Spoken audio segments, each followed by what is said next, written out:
Hey friends, it's Just the Gems, I'm Brandon. 2023 is coming to an end, but before we join together in a chorus of Auld Lang Syne, we need to take a moment and talk about what we're looking forward to in 2024. What's coming down the pipeline next year? No, I'm not talking about crude oil, I'm talking about JRPGs. Did you think I was being literal? It's a metaphor. Come on guys, try and keep up. I'm gonna turn this off. Should come with an epilepsy warning. Jeez, criminy. There are a decent number of titles that have caught my eye. Some of them I'm going to devour on day one, but some of them are unfortunately destined for the backlog. That doesn't mean I'm not eager to play them. I just know myself, and I'm a real bummer when it comes to responsibly playing the games I buy in a timely manner.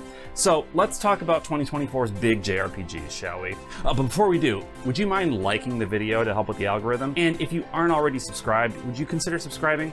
Especially if you like JRPGs, or beards. I have a beard. So subscribe if you like beards.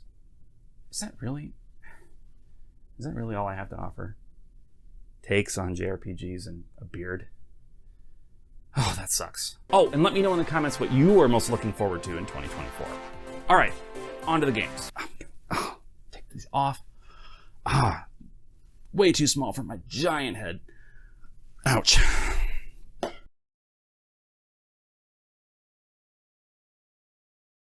I'm not a fighting game guy or a mobile game guy, so the world of Granblue Fantasy has remained elusive for me. But that finally changes on February 1st when Granblue Fantasy Relink hits consoles. I'm a sucker for the sort of cheesy anime action RPG sort of game, and this looks right up my alley in that regard. Battles look over the top and intense, and I'm relieved to hear English-speaking voice actors shouting out their attacks in the trailers. You know me, I just prefer to play games in my native language. I know. Some people think that's weird. I don't know. But anyway, Granblue Fantasy Relink is one I've been keeping my eye on for a long time. Long enough that at one point I figured it was probably dead in the water. But it looks like it's finally coming, and I am pretty pumped.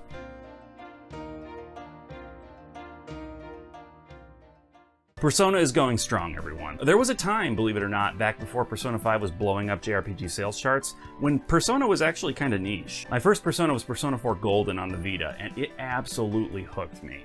I quickly grabbed Persona 3 Fest digitally on PS3 as soon as I was finished with 4, and it was more of the same, in a super good way. The fact that we're seeing a Persona 5 style full-on remake of Persona 3 is incredible. The basic plot is that there's a secret 25th hour to every day called the Dark Hour that almost nobody in the world is aware of. And that's when this big, freaky tower called Tartarus appears. Tartarus? Tartarus. It's a wacky premise, but I also think it's pretty freaking cool. Actually, do I even think it's wacky? Am I just hedging so that people won't realize I'm a huge dork? Yeah, look, I just think the premise of Persona 3 is awesome. And I'm grabbing it day one on February 2nd.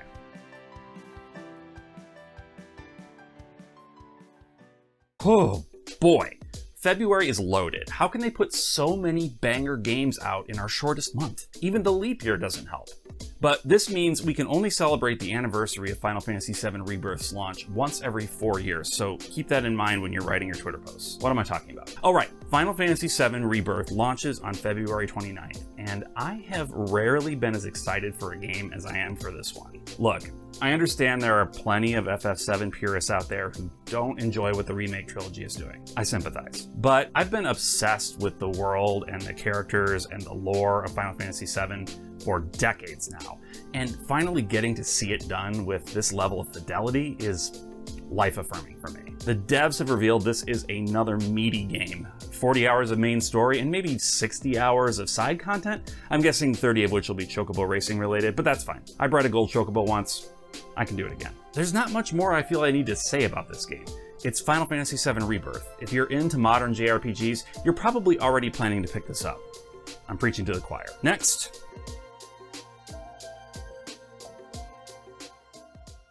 Upon my first viewing of the trailer for Unicorn Overlord, I wasn't immediately on board. I don't know why exactly. I loved 13 Sentinels Aegis Rim from Vanillaware and Odin Sphere and several of their other games, but watching the trailer again, I found myself getting pretty hyped for it. Some of it stems from relief that the characters don't appear to have any George Kamitani-style fetishizations going on. Turns out he wasn't involved as heavily in the project, I guess, but even still, he does seem to be moderating himself as he gets older. Look, I don't want to get myself in trouble. I don't have a problem with lady parts, honestly. But you have to admit, he does seem to focus on certain things. But in Unicorn Overlord, the only thing that jiggles is the food.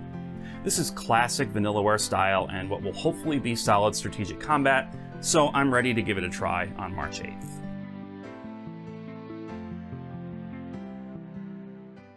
As a longtime Suikoden fan, I am ready for more games in that style, even if they don't actually have the Suikoden name. With Eiyuuden Chronicles 100 Heroes, I'm finally getting that. At first, I was put off by the name. I mean, there are just way too many vowels in the anglicization of Eiyuuden. But the thing is, Eiyuuden means hero story, which is incredibly dorky, so I'm fine with calling it Eiyuuden. Okay, I'm done being pedantic. This is a leap and bound beyond even what Square Enix has been doing with their HD 2D style. This is a revolutionary graphical presentation. The combat looks awesome and familiar for Suikoden fans. There are English voiceovers, and man, it's just looking so good. I'm keeping myself spoiler-free on this one, so I know next to nothing about the story, but I know it's in good hands, so I'm ready to get into it on April 23rd.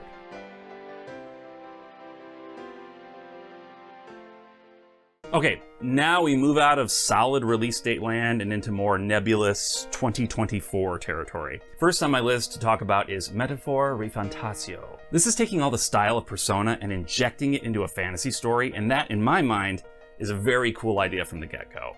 The graphics, needless to say, are stunning, with a lot of that coming down to that incredibly awesome style that this team is known for. The combat's intriguing too. I don't know exactly what's going on, but it seems to mix real-time action and turn-based combat in some way, like maybe you switch between them at will? I don't know, but I'm excited to learn more. Also, I heard that the main character in this one talks, at least sometimes. That is huge for this team, so I'm okay if they're taking baby steps toward real storytelling. They get a pass from me for trying. Silent protagonists should have gone away, well, immediately. I don't think they ever should have been. But that's just my opinion. Anyway, this is shaping up to be a must-play game for me, and the fall 2024 release window is hopefully far enough away from the end of the year that it won't get pushed to 2025. We'll see.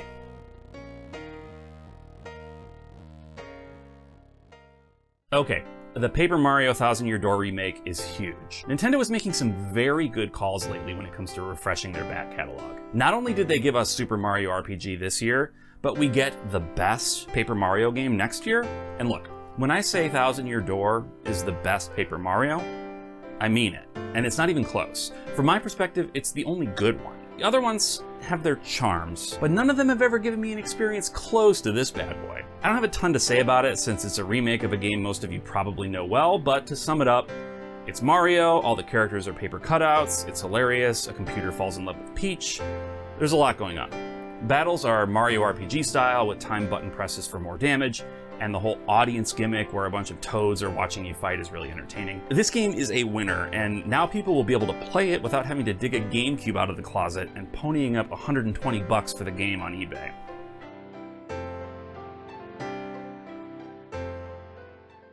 The Visions of Mana trailer was the only good thing to come out of that disaster of a Game Awards show, in my opinion. The moment I saw the main character running in the trailer, I was like, holy cow, a new Mana game in 2024. That can't actually be, can it? Friends, it can be. It do be. This looks like just a richly colorful world like you'd expect from Mana, and it looks pretty freaking expansive too.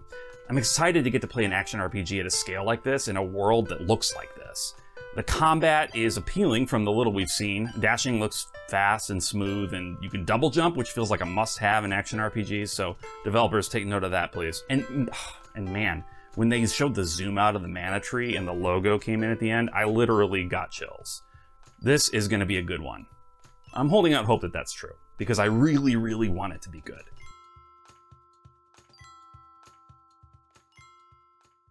Suikoden 1 and 2 HD Remaster Gate Rune and Dunin Unification Wars is a game suffering from subtitle-itis, also delay-itis. It's got the itis pretty bad, but I am so looking forward to this. I know it's been ages since we've really heard anything substantial, but I can't believe Konami would just drop this.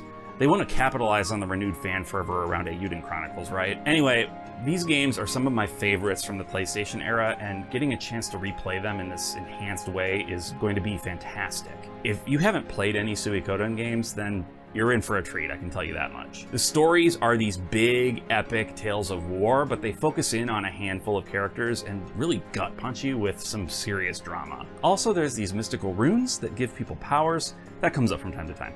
But it's great. You can recruit 108 characters in each game, and while some of them join you in combat, others are there to fill out your castle, so there's a bit of a base building angle to things too. This release needs to happen in 2024. I need to play these games again. Plus, the chance to play Suikoden 2 with an understandable English translation is A+. Sign me up for that.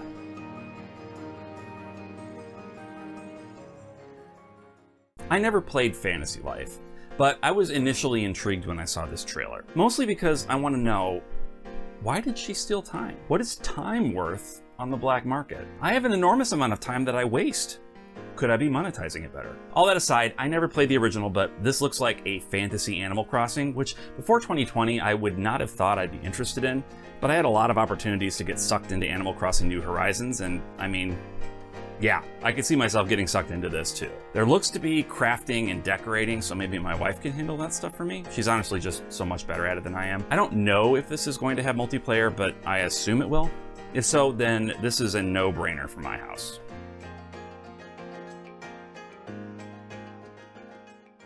This is it, y'all. This is the big one. Well, one of the big ones. There are several on this list I would describe as big ones. Look, my point is, this is the beginning of a new Trails arc, and I am so here for it. I don't think I've mentioned this in a video yet, but I'm in the middle of replaying through the entire Trails series in anticipation of this new game.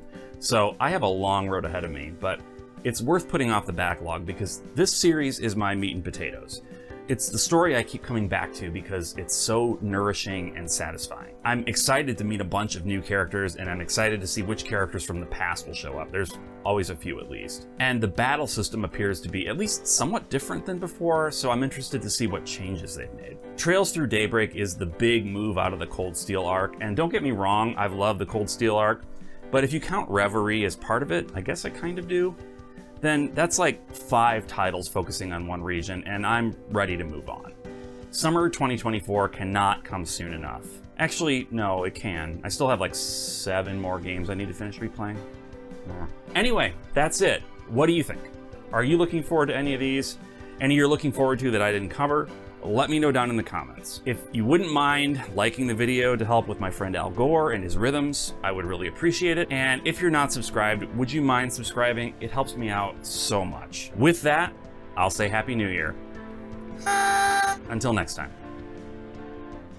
Bye.